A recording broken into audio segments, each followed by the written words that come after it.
नमस्कार साथियों, हरियाणा पंचायत में आप सबका स्वागत है। मैं हूं नवीन कुमार और आज हम बात करने जा रहे हैं हरियाणा में कांग्रेस पार्टी की। और कांग्रेस पार्टी की बात करना इसलिए जरूरी हो जाता है क्योंकि कुछ समय पहले जो लोकसभा चुनाव हुए थे वहां पर कांग्रेस पार्टी को 5 लोकसभा सीटों पर अच्छी खासी जीत मिली थी। और उस जीत के बाद वो कुछ उत्साहित नजर आए और उन्होंने फैसला लिया कि हरियाणा में विधानसभा चुनाव का जो एक तरह से फॉर्मूला है वो कर्नाटक के आधार पर होगा, यानी कि जिताऊ कैंडिडेट को हम टिकट देंगे और यहाँ पर जो नामांकन है वो दाखिल करवाया जाएगा हर विधानसभा सीट से जो भी यहाँ पर इंटरेस्टेड उम्मीदवार होंगे। और हरियाणा में ये फैसला कांग्रेस पार्टी को कहीं ना कहीं उल्टा पड़ता दिखाई दे रहा है। और उल्टा पड़ने का सबसे बड़ा कारण ये है कि हरियाणा में कांग्रेस पार्टी ने जहां विधानसभा के जो कितने भी कैंडिडेट थे उनसे उम्मीद थी कि कम से कम वहां से उम्मीदवारों की जो टिकटों की एक तरह से दावेदारी आएगी और उसके आधार पर यहाँ पर सर्वे भी करवाया जाएगा और यहाँ पर टिकटों का वितरण भी अच्छे खासे तरीके से कर दिया जाएगा। लेकिन वर्तमान की जो मौजूदा स्थिति है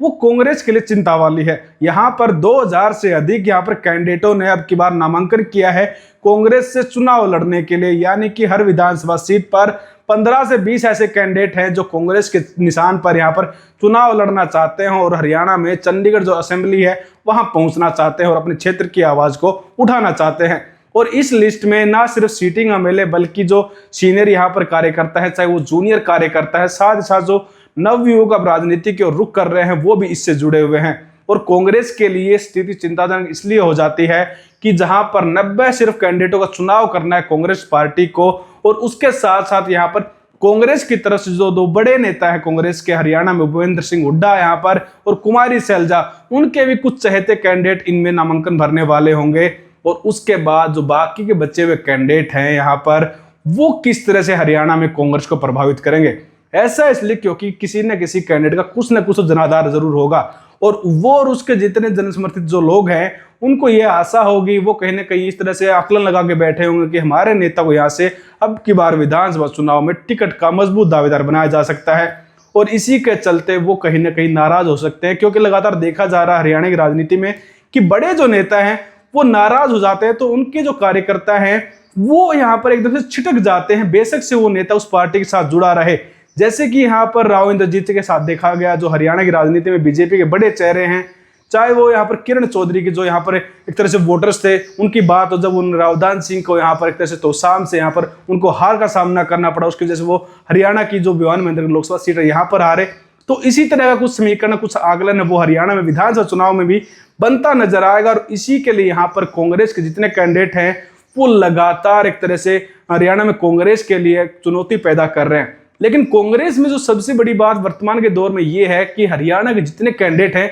वो लगातार अलग अलग दरवाजे हरियाणा के बड़े नेताओं के पास पहुंच रहे हैं कि उनके लिए विधानसभा सीट पर जो दावेदारी है वो मजबूत करवाई जा सके। इसके लिए यहाँ पर चौधरी भूपेंद्र सिंह हुड्डा है, उनके पास जो कार्यकर्ता है हर विधानसभा सीट से वो लगातार पहुंच रहे हैं, अपनी हाजिरी लगवा रहे हैं, अपनी अटेंडेंस वहां पर लगवा रहे हैं और कहीं ना कहीं इस बात की उम्मीद के साथ वो वहां जाते हैं कि भूपेंद्र सिंह हुड्डा आने वाले विधानसभा चुनाव के लिए जब यहाँ पर टिकटों का वितरण हो तो जो कमेटी की बैठक होगी यहाँ पर उसमें उनके नाम को वो आगे रखें। वही कुमारी सैलजा की जो हरियाणा कांग्रेस संदेश यात्रा है उसके थ्रू लोग जुड़कर लगातार कुमारी सैलजा के प्रति अपना समर्थन जता रहे हैं और कांग्रेस से और साथ ही साथ यहाँ पर सैलजा से उम्मीद कर रहे हैं कि उनको यहाँ पर टिकट की भागीदारी में सबसे पहले तवज्जो दी जाएगी। वही तीसरा दरवाजा हरियाणा में कांग्रेस तरफ से खुला हुआ है वो है यहाँ पर प्रदेश प्रभारी जो हरियाणा के दीपक बाबरिया जी हैं, उनके पास भी लगातार जो कार्यकर्ता हैं वो पहुंच रहे हैं और ये उम्मीद करते हैं कि जो कांग्रेस कमेटी की जो तरह से बैठक होगी जहां पर टिकटों के वितरण पर बातचीत चलेगी वहां वो सबसे ज्यादा मजबूत दावेदारी पेश कर पाए उनके लिए। लेकिन यहाँ पर जो सबसे जो मानने वाली बात है, सबसे बड़ी जो बात हरियाणा में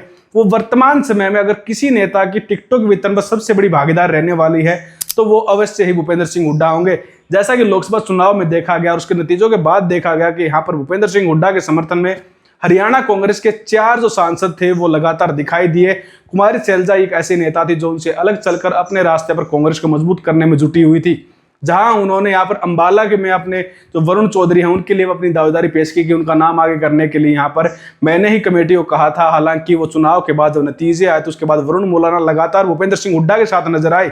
और हरियाणा में वर्तमान जो स्थिति है वो कुछ इसी तरह की है कि आप बड़े नेता के पास जाइए, वो आपकी पैरवी करेगा, लेकिन जो 2000 के अलावा यहाँ पर सिर्फ 90 जो कैंडिडेट है उनको टिकट दिया जाएगा और 2000 में से बच्चे जितने कैंडिडेट हैं वो किस कदर कांग्रेस को प्रभावित करेंगे, कांग्रेस के लिए ये भी सबसे बड़ी समस्या होने वाली है। और समस्या कुछ इस कदर होने वाली है कि कांग्रेस ने अगर इसको समय रहते नहीं संभाला तो हरियाणा में विधानसभा चुनाव के लिए जो लोगों में आक्रोश है या फिर जो लोगों की तरह राय कांग्रेस को लग रही है कि वो हरियाणा में बदलाव ला सकते हैं और इसमें अपनी एक तरह से जो राजनीति इसको साध सकते हैं, बहती हुई गंगा में हाथ धो सकते हैं, तो वो कांग्रेस के लिए यहाँ पर उनकी खटाई भी पैदा कर सकती है अगर कांग्रेस इस चीज को नहीं संभाला। लेकिन आप कमेंट सेक्शन में जरूर बताएगा कि हरियाणा की विधानसभा सीटों पर कांग्रेस द्वारा जो रणनीति अपनाई गई है ये कितनी फायदेमंद रहने वाली है या फिर ये चुनौती कांग्रेस के लिए बरकरार रहेगी। धन्यवाद।